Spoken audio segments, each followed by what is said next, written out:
I'm an education major, and as a future educator, I've heard several candidates that we've seen here talking about basing employment and advancement of teachers on standardized testing and student outcomes. Do you have any thoughts or views on that?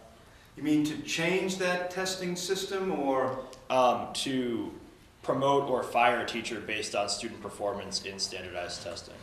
Is that related to charter schools, or is that just straight Straight teacher up evaluation? I mean, you know, teachers in Maine are, I think there's one thing that I learned at Farmington.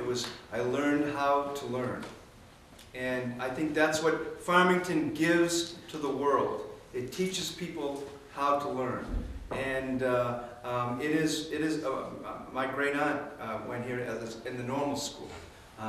And so I don't think that we should do anything to hinder a teacher's ability to teach people to learn. And I think there are a lot of tests that have been set up that don't achieve the intended results. What specifically, I don't know, and I would take that as a question as a candidate and look at it. But specifically, I think you need to allow people who have great life experiences to come back and teach in schools, or teachers that leave and go into the private sector and come back in and offer that knowledge to students. I think that's invaluable, and I think that you should not penalize someone who chose to be a teacher at the age of 18 and spent 35 or 40 years doing it. I think that's wrong. So, but I would have to know the specifics.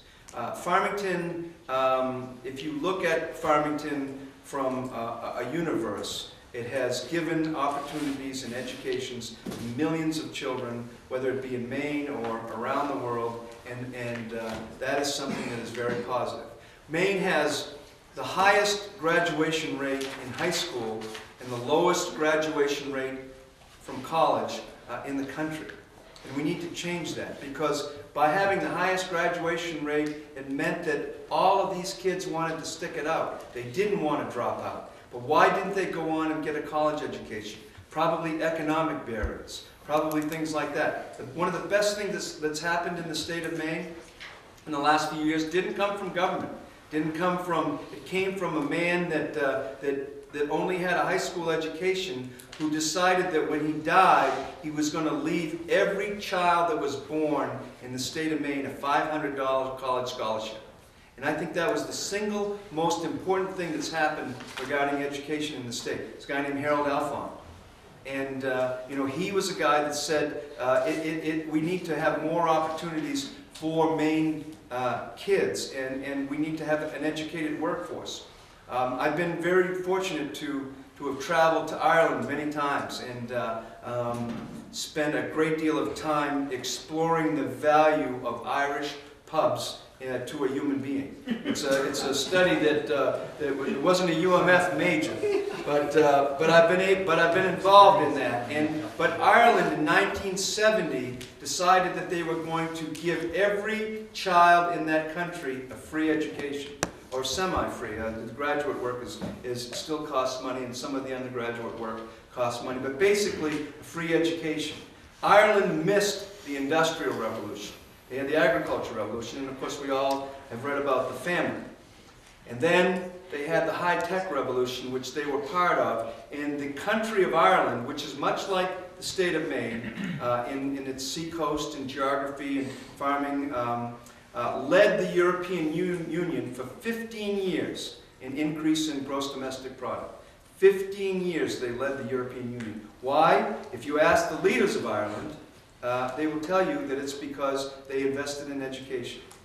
That's a long answer. I mean, their economy is in decline now, and they called it the Celtic Tiger for years. And I was over there a year ago, and they said the Celtic Tiger is 4 paws up. But they're having a few bumps now. But it's an investment in people and children and students. Yes. So I understand that you're not in favor of increasing tuition, and I also understand that it's never politically savvy to say that you are in favor of increasing tuition, but how would you propose that we deal with the almost $60 million budget gap that the humane system is facing, especially considering that there is a law in the books saying that there must be 7 campuses? I think you have a three-part question. The first part about supporting tuition increases relates to whether or not you're going to give me $5 before you leave the room tonight. The second part, but I understand it, and instead I've had 3 children in the University of Maine system and seen the increases, as you all have, as you've seen, in increasing your student loans, and so how do you change that? The cuts that were proposed this year in the university, I think, will be given back. I think that the budget negotiations right now are putting back those cuts in the university. $8 million went back. $8 million went back. So I don't think you're going to see a tuition increase next year. What you saw was 2 serious ones in the previous 3 years. 2 serious increases in tuition. I think that the best way to look at a candidate for governor is what did they do when they had the opportunity to do it. And I served on appropriations for 6 years, which was the budget committee for Maine, and we put $100 million in new money into higher education, into the university system. It was over 20 years ago, and it's been on a decline since then. You need to change your priorities. So if you get the revenues to come back, which they will come back, then you have to put some monies into education that stops tuition increases from happening. So I believe in that, and I've had a record to prove that. So ask all of the other candidates that come here if they have a record of that too. So are you saying that if you get elected governor, you will promise to put more money into the UMaine system? If the revenues respond, and if the revenues come back, would I propose a tax increase on the people of Maine to increase revenues to the university? No, I wouldn't.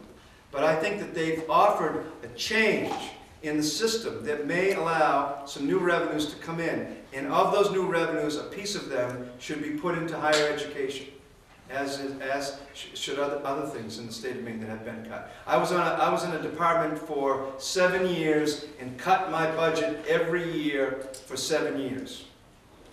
People don't know that, that the budget in Maine today is the same size budget that it was in 2004.